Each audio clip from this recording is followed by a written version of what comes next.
si tu parles lingala, on te traite de... On ne t'accorde pas la valeur ou l'importance nécessaire. Quand tu parles en français, alors, si tu parles en lingala, qui est la langue nationale, qui est la langue du peuple, on te considère pas, on te prend pour un n'importe quoi. Mais si tu parles en français, bonjour monsieur, là c'est un monsieur. Donc tous les aventuriers, les fous, les imbéciles savent tous parler français. Ils sont tous en chemise, cravate, tirés par quatre. C'est que donc, les gens intelligents sont à côté, mais je sais qu'ils parlent français, j'ai été à... Tout ça sont des Coupez la vidéo. Attendez. Coupez la vidéo. Vous savez ce que j'ai toujours trouvé impressionnant chez les Sud-Africains? Les Sud-Africains sont des gens qui ont gardé une certaine authenticité de leur culture. En tout cas, sur le plan culturel, je pense qu'ils sont au top par rapport aux Africains. Oui. Très peu d'Africains peuvent être sur le plan culturel au niveau des Sud-Africains. Ils ont gardé leur nom. Vous verrez jamais un Sud-Africain, ou presque jamais un Sud-Africain au nom de Peter.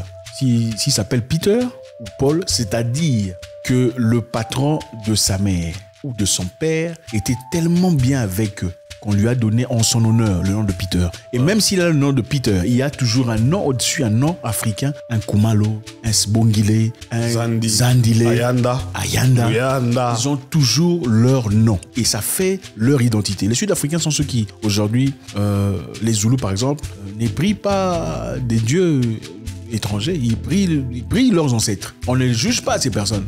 C'est leur culture, c'est leur nature. Ils ont gardé leur authenticité. Quitte à Dieu de juger s'ils méritent d'aller au paradis ou pas. Bref, mais c'est pour dire, ayant cet état d'esprit, ce sont aussi des gens les plus patriotiques d'Afrique. Oui. Vous verrez rarement un Sud-Africain quitter son pays pour aller vivre ailleurs pour des causes économiques. Rarement. Des causes économiques. Oh non, parce que je n'en peux plus, je pars en France ou en Angleterre. Contrairement à tout le reste de l'Afrique, les Nigériens, les Kenyans, les Congolais, les Ivoiriens qui vont à leur Mecque qui est Paris pour les francophones et Londres qui est la Mecque des anglophones.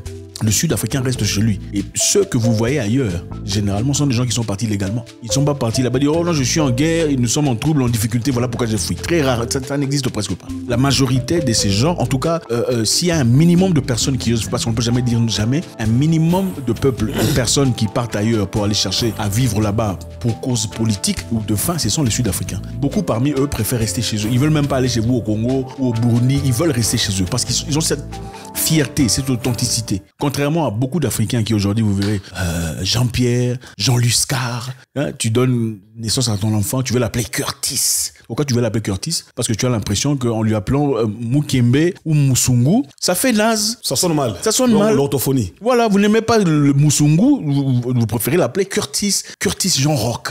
Et moi, je pense que c'est là où émane le racine de la pauvreté. Parce que tu as toujours dit, le développement d'un pays dépend d'abord du mental. Tout à fait. Et il y a ce qu'on appelle l'esclavagisme mental. Comme Bob Marley disait, il faut émanciper ton esprit par l'esclavagisme mental. Parce que j'avais mis un blanc, lorsqu'il y a baptême, nommer son enfant le nom de Olembe, le nom de Cameroun, Moussavou, Kalala Moussavou, ou bien Bizimana, Kimbwembwe. Jamais. On nous a dit que votre nom sonne mal. Okay. Et les gens ont même honte de leur nom. De leur nom, tout à fait. On a une fille. Il y a des gens qui changent leur nom pour adapter aux blancs. Pour adapter. C'est-à-dire, ils s'appellent Mukengembe, ils changent Mouké pour adapter à la compréhension d'une personne étrangère. Mon nom c'est Adriana, Antoinella. Parce que ça sonne bien, Antoinella. Mais quand on appelle Zigire, là, non, ça sonne mal. Qui t'a donné cette mentalité que les noms Zigire sonnent mal? Avant, parlons de Zigire. Qu'est-ce qui s'était passé Qu'est-ce qui s'est passé, c'est quoi? Il y avait une fille dont j'ai dragué au Congo. Donc, elle me disait que son nom c'est Sabrina, alors que son nom c'est Zigire. Et quand je suis arrivé, je suis en train de chercher Zigire. Non, il ne faut jamais appeler ce nom. Il va se fâcher, tu ne seras pas accueilli ici. Donc, si tu dis Zigire, elle sera très fâchée. C'est très fâché. Il faudrait appeler Sabrina.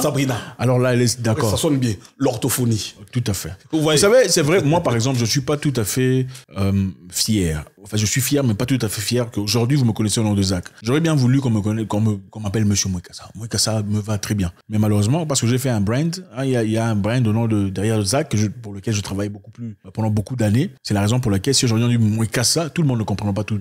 Nécessairement, il faudrait dire Zach Mwekassa pour qu'on comprenne. Mais je pense que la fierté, c'est reconnaître son identité profonde. Et cela ne se limite pas seulement au niveau des noms. C'est vrai qu'au Nigeria, par exemple, la plupart d'hommes dans une certaine tribu, ce sont des Okechukwu, des Ike, des Uche, Chibuke, parce qu'ils sont fiers de leur identité. Ok, et je salue le président Mobutu de la RDC qui a fourni beaucoup d'efforts pour les Aïrois qui aujourd'hui ont retrouvé leur nom. Parce qu'à l'époque, ils s'appelaient des Jean Bertrand, Jean Moustapha, Père Picard, des choses complètement bizarres comme ça. Et aujourd'hui, cette infériorité, ce complexe d'infériorité, ce n'est pas seulement au niveau des noms. Oui. Vous voyez des gens qui, dans des sociétés où les gens ne parlent pas bien français, vous ne le considérez pas. Oui. N'est-ce pas? Oh, je ne peux pas aimer un homme qui ne parle pas bien français. C'est vous, non? C'est vous. L'Africain peut avoir un enfant de 5 ans, 6 ans, qui ne sait aucun mot dans sa langue maternelle, mais qui parle bien français, anglais, la politique, mon enfant intelligent. On l'acclame. Mais comment, quelle sottise? Comment on peut quantifier le niveau d'intelligence d'une personne? Ton enfant n'est pas en mesure de parler ta langue maternelle. Mais bonjour, ça va, il est intelligent. Un Thaïlandais, Vietnamien, il ne peut pas faire ça? Tout à fait.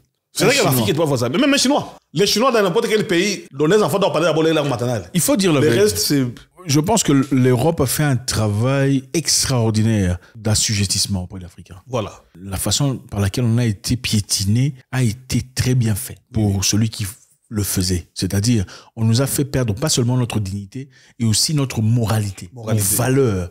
On a perdu notre identité. C'est-à-dire, pour se sentir humain, il faut être évolué. Hein? Comme dans certains pays, à l'époque, on disait, ça, ce sont des indigènes, ça, ce sont des évolués. Voilà. Les évolués, c'était ceux qui portaient chemise cravate, ceux qui parlaient français, c'est des évolués. Hein? Ceux qui ne le faisaient pas et croyaient en ce qu'ils croyaient étaient des indigènes. Vous voyez un peu? C'est à ce niveau-là, on vous ravit votre identité. Aujourd'hui, ça devient difficile de te mesurer à une personne qui est peut-être beaucoup moins que toi. Je vous donne un exemple concret. Aujourd'hui, si un monsieur, par exemple, venant du Soudan ou venant, par exemple, du Bénin, va en Côte d'Ivoire ou au Cameroun, disons, j'apporte un projet intéressant, un projet de grande ampleur. Vous savez ce qui va se passer? On a besoin de gens qui viennent nous voir et tout ça. On posera des questions pour savoir, vous êtes qui? Vous venez d'où?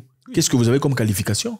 Mais si un blanc ou un français venait avec le même projet ou un projet inférieur ou supérieur, tout le monde acclame sans poser des questions. Et puis, n'est-ce pas? Pour appuyer ton idée, quelqu'un de très intelligent disait, tu ne peux jamais bien raisonner dans une langue qui n'est pas la vôtre. C'est vrai.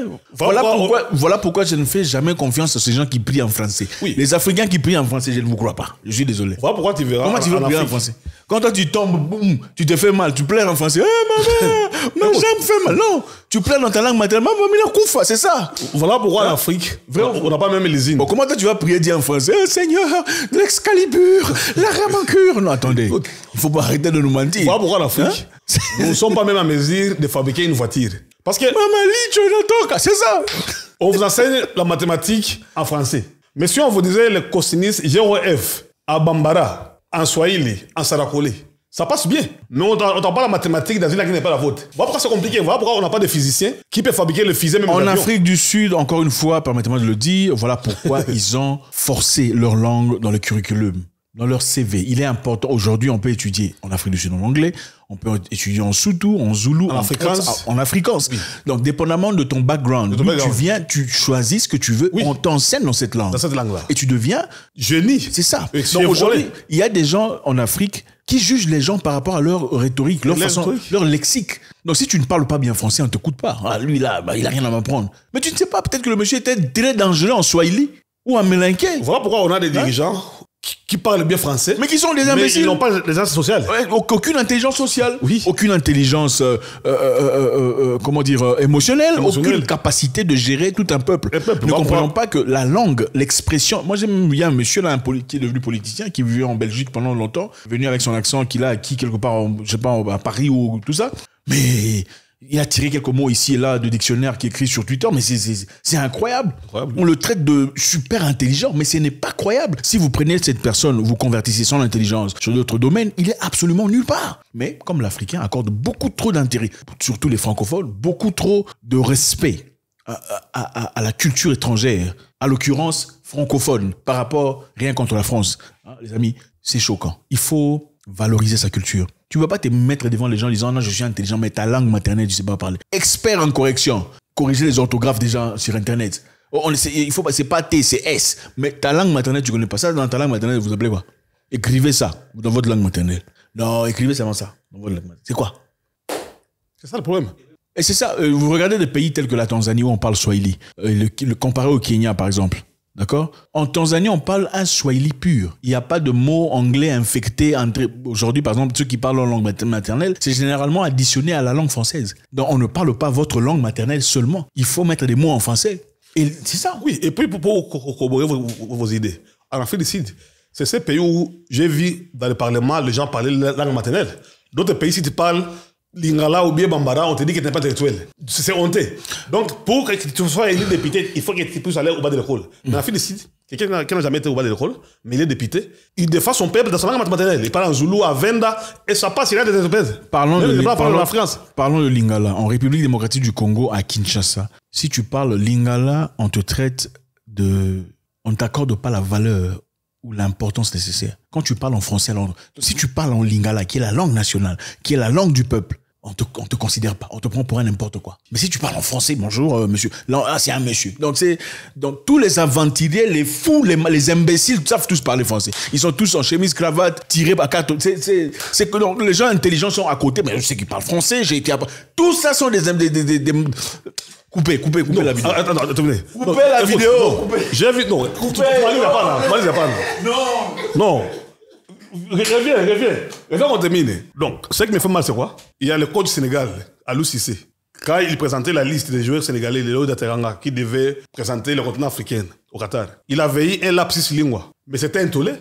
Les gens se moquaient de lui. Mais je n'ai jamais vu quelqu'un se moquer d'un blanc qui parle moins les Bambara, les Swahili, les Sarakholais, au moins où ce n'est pas sa langue maternelle. Mais ce n'est qu'en français où on se moque des gens. C'est choquant, même sur Twitter. Regardez sur Twitter. Quand un blanc danse une danse africaine, combien de commentaires et des likes. Hein? Un blanc en train de danser une musique africaine. Pourquoi vous mettez beaucoup de commentaires? Combien de blancs mettent des commentaires quand vous dansez la musique des blancs? Ils ne le font pas. Oui. On ne vous calcule pas. C'est seulement vous qui mettez les commentaires. Ah, vraiment, il est entré dans la culture. Ah, et puis il y a ces jeunes garçons qui font des vidéos en train de danser dans les trains. Il faut arrêter. Je sais que ce n'est pas dans le sujet, mais il y a des jeunes garçons qui vont dans les trains pour danser. Vous êtes en train de salir la réputation de toute une nation, de tout un peuple. Un continent. Tout un continent. Vous donnez l'impression, vous pensez que vous vous amusez. Mais laissez-moi vous dire, à un moment donné, il faut arrêter. Parce que vous donnez l'impression à ces gens-là que les Africains sont que des danseurs, des singes, des aventuriers. Il faut à un moment grandir. Je comprends que c'est l'âge, mais Sankara était jeune quand il faisait ce qu'il faisait. God bless.